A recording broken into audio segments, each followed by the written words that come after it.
right, so once you have finished sorting all of the graphs, equations, and tables into their correct function box, you are then going to create your own equation, table, and graph for the three functions.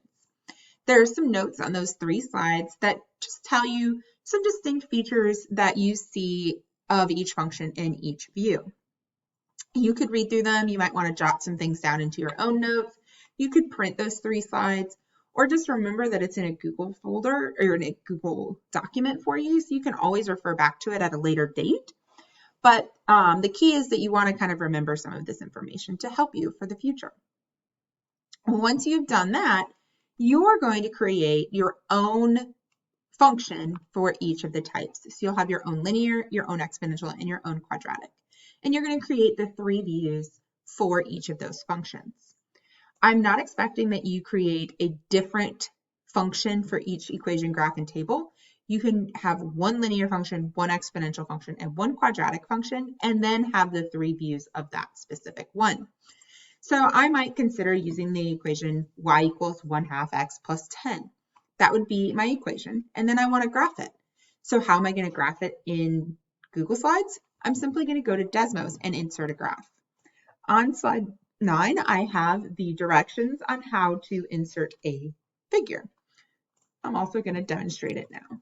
So you'll just go to desmos.com. You will click Start Graphing, and then you're going to type in your equation. Oops, I got an extra X in there. So once you've typed in your equation, you want to make sure that you can see the equation. Because if I click Share Graph now, that's what I'm going to see. And you want to have more of a graph. So put it into view. You can zoom it out a little bit. Then click Share Graph, Export Image, and you see that's a much better graph. You can leave it in the medium square thin line thickness.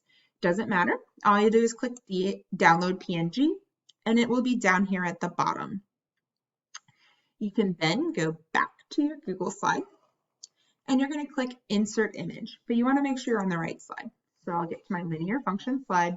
I'll click Insert Image, Upload from Computer, and then my computer automatically opens up to Downloads, which is where I left my graph that I just made.